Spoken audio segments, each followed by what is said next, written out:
In Europe, you very rarely find that opportunity. You've got to force your way through all the time and create gaps and so on. Lachlan Morton making sure he's in the right position. Teammates there to help out as well for Jelly Belly. They're coming up on the right-hand side in those white jerseys with the jelly beans scattered all over them towards the bottom. Drapac in the left-hand side in the red. You see Rowan Dennis just following the first moves there, keeping his eye on them as well, staying on the wheel. Heading up to the town now of Keystone, and then it's a left turn up to the Arapaho Basin, A-Basin, as they call it in this part of the world. Huge ski resort. It has an 8 months of a year season with that high up here. Nigh on 3,500 meters of altitude. Jelly Belly take it up at the front for Lachlan Morton. BMC still sit there, still waiting. The yellow jersey nice and protected of Taylor Phinney, the stage winner on stage 1 yesterday, the American. Just over 5 miles to go.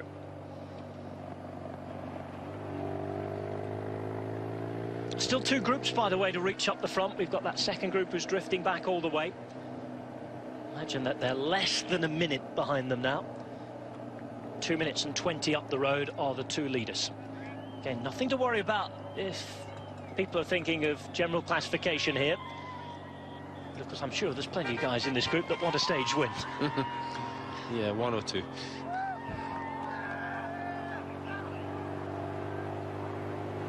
Cher still leading the BMC charge, right on the wheel there of Jelly Belly's leader.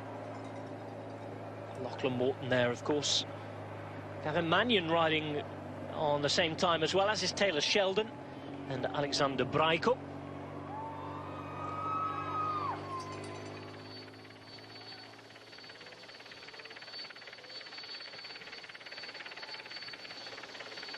Keystone, Colorado, heading up to Arapaho Basin today. Stage 2 of the USA Pro Challenge. Just under 5 miles remain.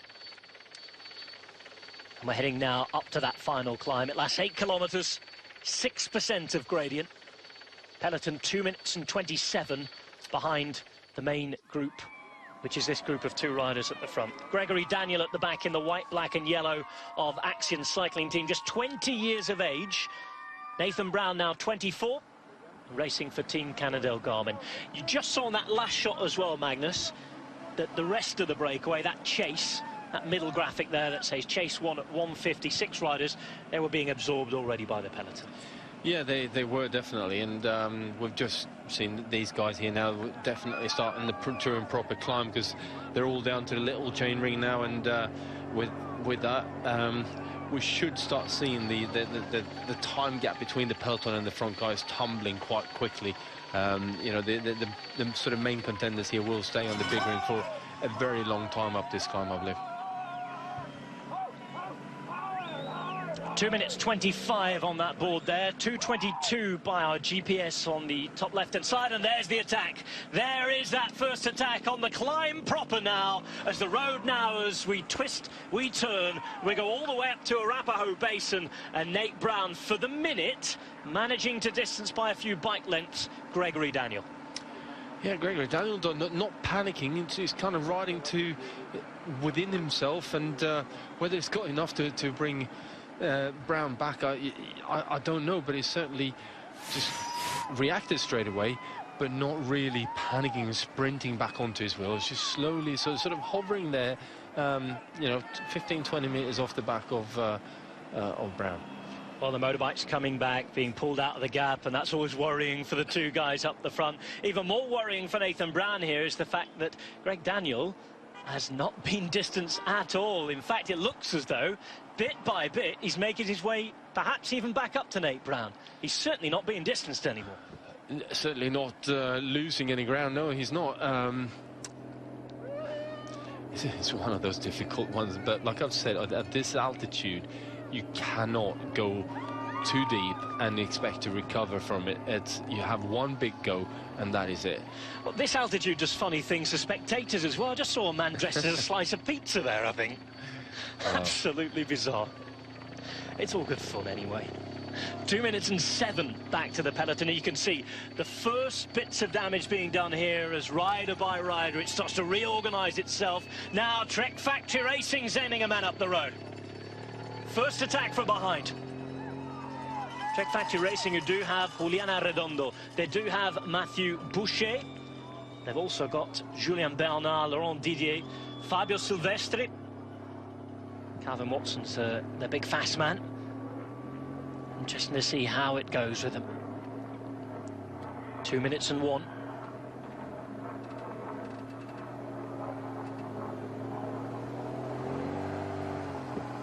And it is Calvin Watson giving himself a bit of a chance early doors.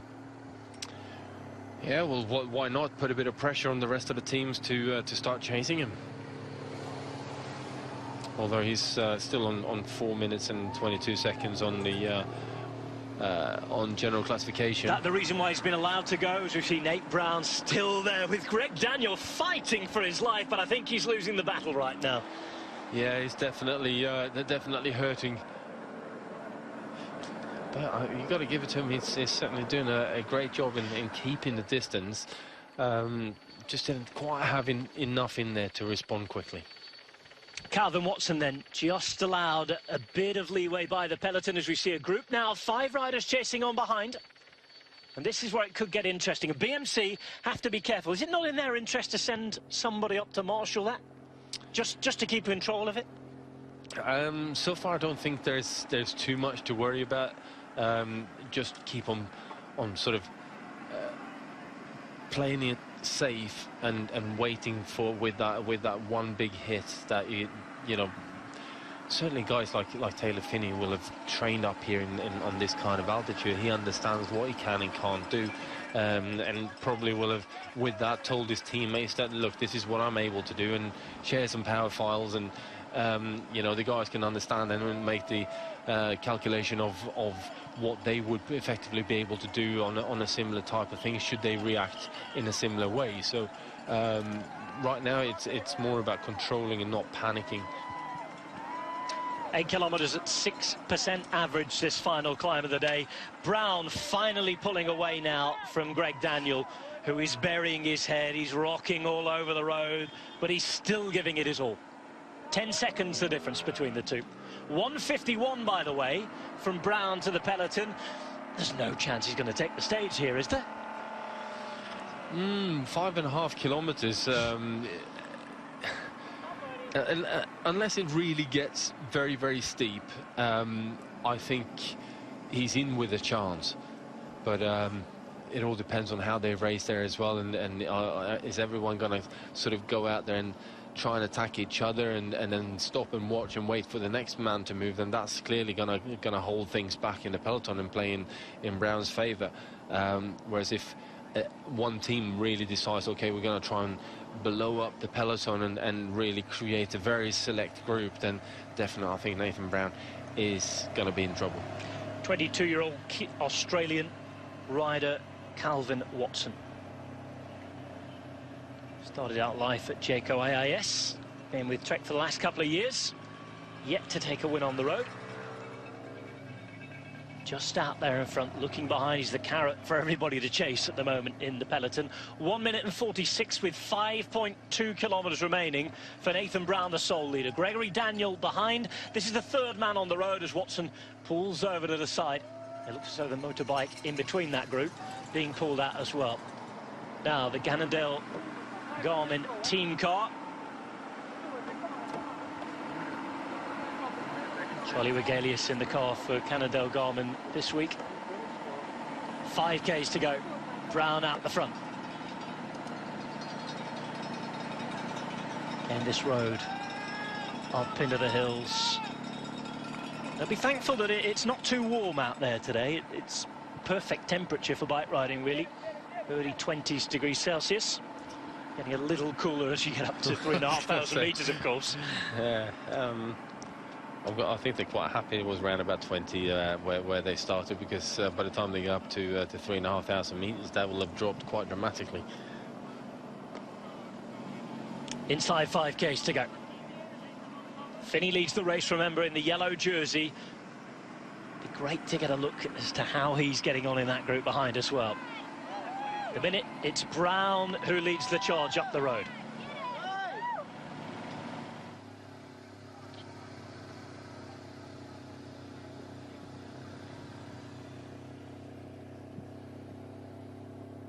Calvin Watson escaped from the peloton, trying just to push things on a little.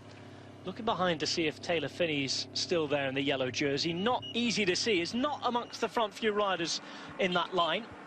Damage may well have been done in the peloton. This is the sole leader of the race at the minute, Nathan Brown. Cannondale-Garmin, they would be desperate for a win. They've improved ever so slightly in the last few weeks. They had a nightmare start to the season. Of course, they had that bad news with the Tom Danielson positive test, but the team on their home race could do with some really good news here, and this could be the man to provide it. 4.5 Ks to go. 20 seconds on the man chasing him. Still 1:46 on the peloton. Yeah, it doesn't look like the peloton are getting any closer to him, but you know, they don't actually need to bring him back. Now, second man sent out, and that's Acevedo. Certainly looks like that. Now, this is becoming quite interesting. Now, this is a strange one. Yeah, do you want to take that call? Go and chase your own man, there you go. Javier Acevedo, maybe looking to just take some time back that he lost yesterday. Acevedo losing 4 minutes and 22, but it is a bizarre move to go out and chase your own man up in the break. Does he know that he's still in the break and still leading the race? Well, that could be one of the things that he doesn't actually know, and hasn't heard his teammates shouting for him either. And obviously, had there been, you know, team cars with radios and all the rest of it, then that information would have been relayed straight away. So just stop that attack. Right now, he doesn't have a clue, I think, who's out there. Well, Brown's still looking for his first big win here. Acevedo's last win came here 2 seasons ago. The win to Beaver Creek, the one that got him his contract, really. 25 seconds now for Nathan Brown on the man who was his breakaway companion, Gregory Daniel. And again, 3.9 Ks to go. He'll be hoping that whatever he's got going here, the rhythm he's got going, just stays that way, and the altitude doesn't start to affect him as we see Taylor Phinney now. Is this Taylor Phinney dropped behind? I suspect it might be. Yeah, I would have thought he's actually gone off the back of the peloton there with the increase in pace that's been put on by... Oh my, he has been dropped. Yeah. By quite a way. I was expecting that to happen, to be honest with you. It's too much to ask him to climb with the best of guys. I mean, it wasn't a fantastic climb, but when he was at his absolute best before his accident, and I think it's unrealistic to ask him to be that now. Colombian Javier Acevedo, 3.6 Ks to go. Bizarrely going out to try and chase down his own man here, Nathan Brown, who leads the race. But the big news at the minute, with those 3.5 Ks to go, is that we're going to have a new yellow jersey, because Taylor Phinney, winner on stage 1, dropped by quite a distance already by the peloton.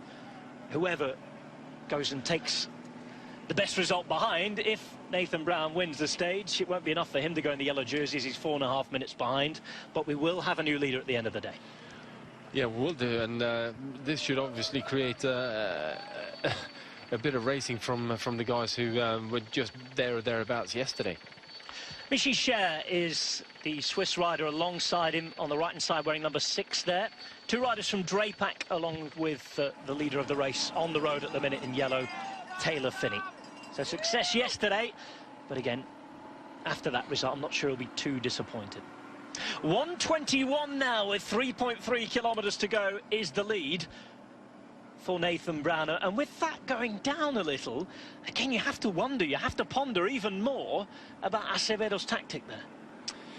Well, yeah, I think he's created a bit of a response from certainly from BMC, and they don't want to let 2 Cannondale-Garmin riders go out and you know, pick up the first and second place on the stage. So with that, you know, there's pressure being put on. Is there a chance that they're looking at the bigger picture here and thinking of Davide Formolo and maybe throwing away their own opportunities of a stage win in doing that? But even so, it seems a strange move. Yeah, I think it is quite a strange move, to be perfectly honest with you. They should really just try and work on one man, trying to go for the stage win, and then wait with any kind of GC aspirations. I think Acevedo could do with just looking after Formolo. Well, he's back in the peloton now anyway. Formolo is in there. He looks across. Formolo is the other man in the same jersey who Acevedo moves onto his wheel now. It's Rowan Dennis that's doing the damage here for BMC, wearing number 1. Right on his wheel, Dion Smith and Tom Squeens. 120 is the gap back from this man. Less than 2 miles to go now. Heading up to Arapahoe Basin today on stage 2 of the USA Pro Challenge. Rowan Dennis doing some interesting work here. Brent Walter still behind. But Walter perhaps the team's main man for this race. Yeah, I think he is actually. He's the man right on the right-hand side now. Sorry, Magnus.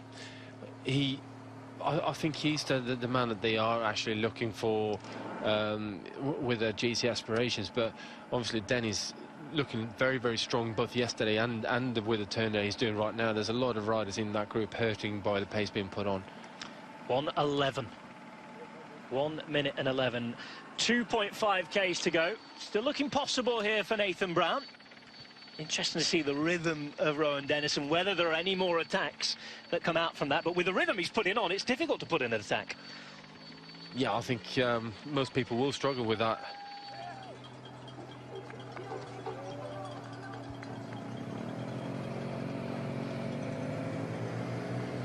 .4 kilometres remain on stage 2 of this USA Pro Challenge. The yellow jersey has been dropped. Taylor Phinney will not be the leader of this race at the end of today. Off the back, no time gap to him.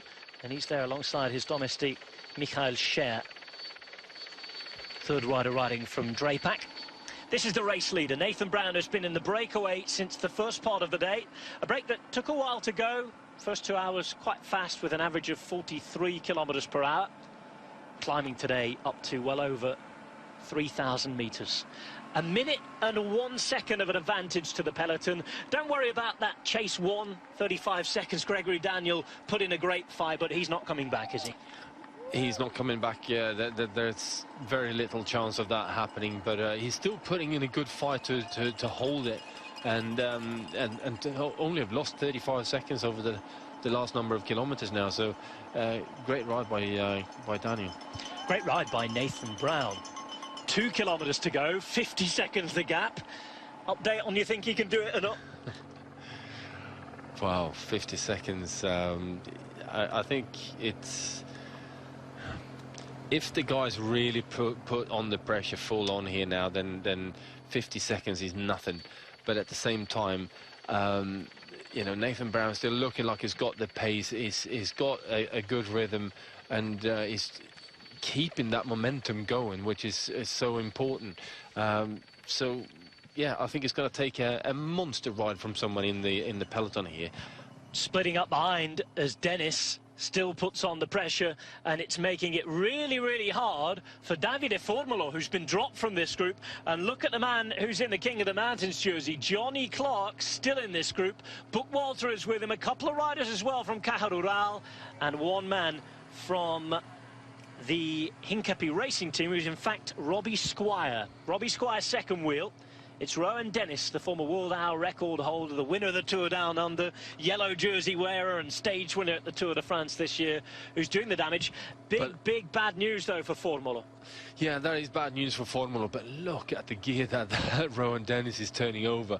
He's certainly not thinking about what he's going to do in a couple of kilometres' time and, you know, looking at maybe having a sprint or something. That is all out for his teammate. Formolo trying to make his way back. I think Formolo's just hit that magic invisible wall, and at this point it's called altitude. Well, he's the man just 5-10 bike lengths off the back of this group in the black and lime green of that Cannondale Garmin team, and it's perhaps a good job that Nathan Brown has a chance of winning the stage today, but it's not a done deal yet because the pace is increasing behind. 1.3 kilometres still to climb, and 30 seconds is the latest gap.